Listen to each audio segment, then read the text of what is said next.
আমার ৩টি সমস্যা।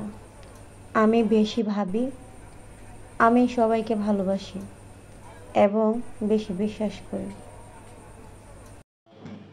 কেউ যখন বলবে তোমার দ্বারা কিছুই সম্ভব না, তখন মৃদু হেসে জানিয়ে দিও তাদের এই বানোয়াট কথাই তোমাকে উৎসাহিত করেছে ঘুরে দাঁড়াবার। সব ধরনের দাগ দূর করার জন্য কিছু না কিছু আছে। মনের দাগ দূর করার জন্য আছে আল্লাহর স্মরণ, আল্লাহর প্রতি ভালোবাসা ও কৃতজ্ঞতা। আসলে ভালো খারাপ বলতে কিছুই হয় না। তুমি মানুষের মন রাখতে পারলে ভালো, আর না রাখতে পারলে তুমি হয়ে যাবে খারাপ। এমন প্রেম করো না সকালে আছে বিকেলে নেই। এমন বন্ধুত্ব করো না যা সময়ের সাথে সাথে দূরে সরে যায়। এমন ভালোবেসো না যেখানে অভিনয় ছাড়া কিছুই নেই। আমি কিছুই পাওয়ার যোগ্য নয়, তবু আমার রব আমাকে কত নিয়ামত দিয়েছেন, আলহামদুলিল্লাহ।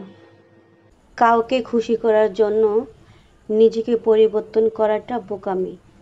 একজন ভালো মানুষ হওয়ার জন্য নিজেকে পরিবর্তন করুন।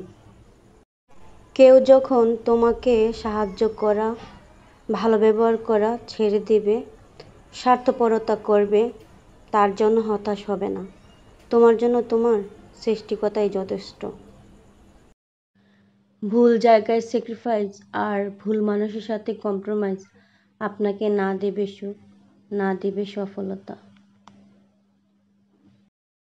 নিজের আত্মসম্মান বাঁচাতে একা থাকা শ্রেয়। একা থাকা খারাপ কিছু নয়। মনে রাখবেন, চাঁদও কিন্তু একা, তবু ঝলঝল করে। সফলতা পাওয়ার পর যারা অহংকারী হয়ে যায়, তাদের সফলতা বেশি দিন থাকে না। আজকাল প্রশংসার মধ্যেও লুকিয়ে থাকে হিংসা, ভালো চাওয়ার মধ্যেও লুকিয়ে থাকে ক্ষতির বাসনা। এ দুনিয়ার খুব কম মানুষ বাঁচতে পারে ভালো। মুখে সবাই মিষ্টিবাসী, মনটা আসলে কালো।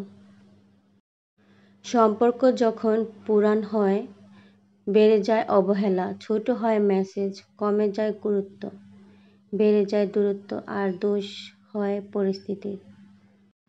ক্ষণিকের জন্য হাত ধরা মানুষের অভাব হয় না, অভাব হয় শুধু হাত ধরে শেষ পর্যন্ত দাঁড়িয়ে থাকা মানুষের। নিজের দুঃখটা নিজের কাছে পাহাড়ের সমান, আর অন্যের কাছে ১-২ লাইনের গল্প মাত্র।